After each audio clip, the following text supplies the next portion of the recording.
김종인을 내치는 방식이 선대위를 해체시켜버린 거죠. 총괄이라는 그 자리를 없애버린 거죠.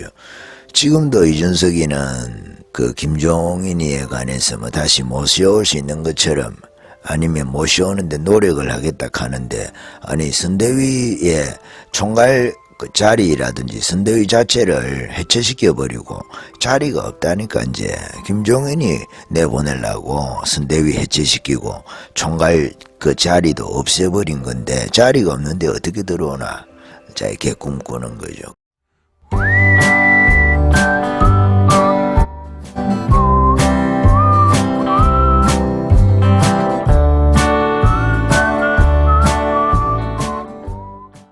우리가 살다 보면은 참 정치 때문에 이렇게까지 속이 썩어야 되나 그런 생각이 들 때가 있잖아요. 요 몇 년 저희가 많은 그 후보를 투표를 했을 거예요. 여러분도 나이 많으신 분들도 있고 나이가 젊으신 분들도 계실지 모르겠지만은 대부분은 평생에 지금까지 뭐 여러 대통령이나 국회의원 선거에서 투표권을 행사해 보지 않았겠습니까? 투표를 하고 그렇게 하는데, 참 정치를 통해서 이렇게 가슴을 아프게 하고 또 쓰라리게 하는 그런 경험을 가지는 것은 그렇게 쉽지는 않지 않습니까? 우리 인생에서. 근데 요 근래에 그 몇 년 동안에 저희들이 그런 경험을 가지는 것 같아요. 그리고 정치가 저 멀리 있는 신선 노름이라든지 뭐 구름 위에 떠다니는 것이 아니고 실질적으로 정치가 잘못되고 대통령이 희한한 사람이 뽑히면 우리의 삶도 정말 그 어려워지는구나, 그런 느낌 있잖아요. 체감하는. 우리 날씨가 추워지면은 보일러를 켜지 않으면은 춥다 하고 추워서 잠을 못 이루고 뭐 이런 것처럼 그와 같은 현실을 우리가 직시하게 되는 그런 시기가 아니었는가 하는 생각을 여러분 해보게 됩니다. 정치가 우리들에게 그런 영향을 준다는 거죠. 그 최근에 있어가지고는 며칠 전이죠. 1월 6일입니까? 그때 그 윤석열이가 김종인이를 쳐냈죠. 그 여러분 위인설관이라고 있잖아요. 위인설관. 옛날에 임금들이 그 자리가 없는데 그 사람을 쓰기 위해서, 기용을 하기 위해서 자리를 하나 만드는 거예요. 원래 예를 들어서 영의정, 우의정, 좌의정 이렇다고 합시다. 근데 중요한 자리에 그 사람을 쓰고 싶은데 기존에 있는 사람을 내보낼 수는 없고, 그럴 때에 그 좌우의정이다 이렇게 해가지고 하나를 만드는 거예요. 좌의정 우의정 사이에. 예를 들어서 그런 말씀을 드리는 거예요. 그런 거를 위인설관이라고 하거든. 자리를 설치한다는 거죠. 사람을 위해서 관직을 만든다는 거예요. 그런 일이 있죠.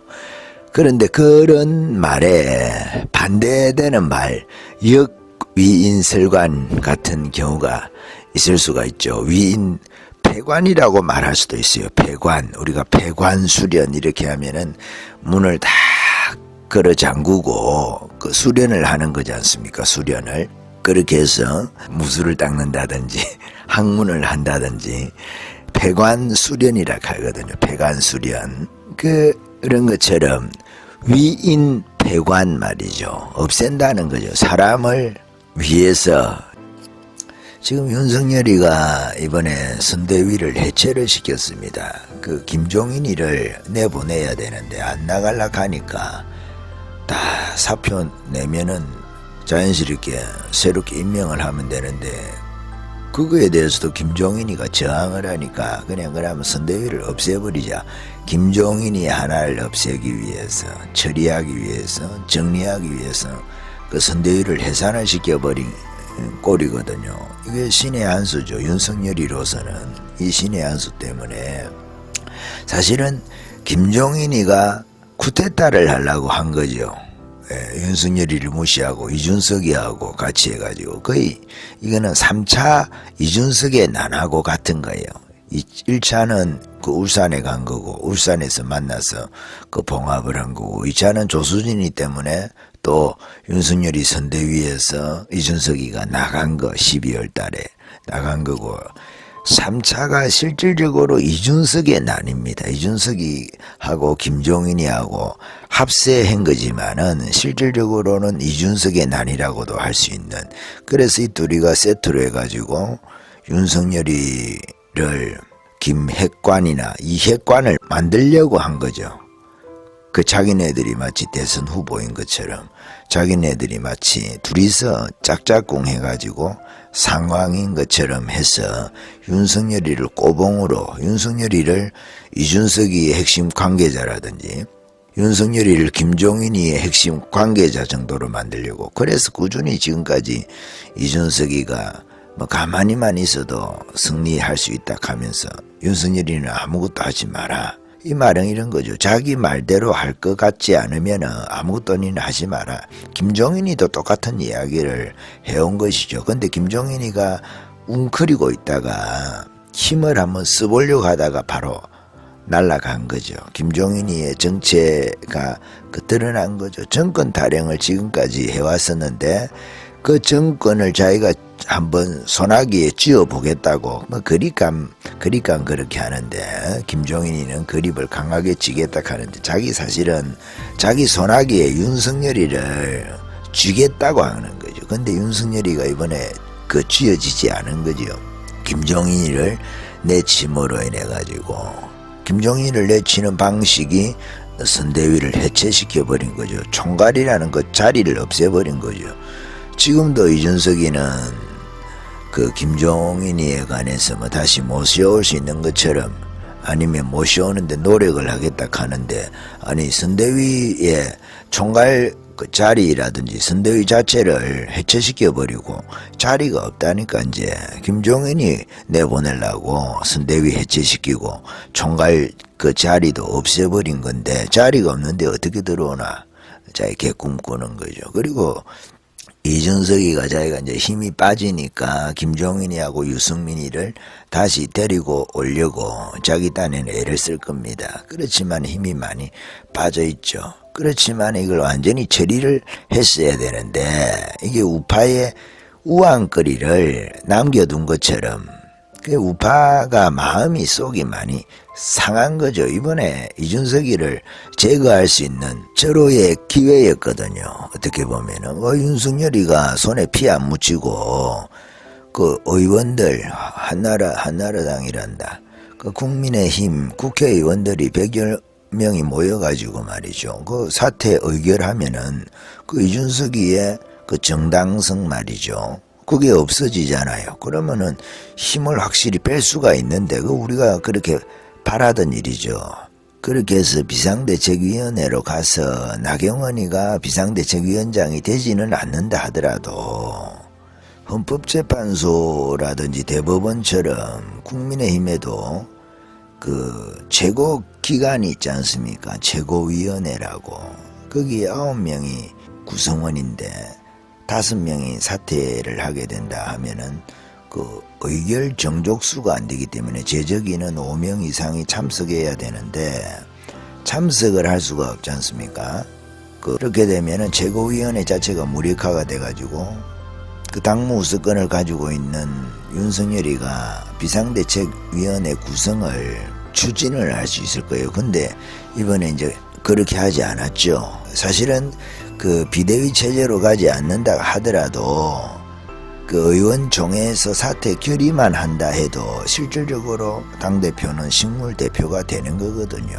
그렇게 식물대표를 만들어야 되는데 사실은 의원총회에서 늦었죠. 그것도 늦은 거죠. 지금 60일 정도 남았다고 볼 때 실질적으로 가능한 일이었는데 그거를 이제 윤석열이가 찾아가서 말리는 형세로 해가지고 이거를 처리하는 것이 너무 시간도 많이 들기도 하고 또 하나는 김기현 원내대표 또 말리기도 하고 또 핵심적으로는 홍준표가 전화했다는 설이 있는데, 그렇게 해서 이준석이를 안고 가라고 이렇게 권면을 했다고 합니다. 그러면서 윤석열이는 홍준표에 또 도움이 필요로 하니까, 그렇게 해서 과거에 1차 이준석이가 난을 일으켰을 때하고 똑같은 방식으로 홍준표가 개입을 해서 홍준표가 또 이준석을 안고 가야 된다 이렇게 이야기를 했다고 해요. 그 배경에 관해서 뭐 여러 가지로 생각해 볼 수가 있는데, 뭐 나쁘게 보면은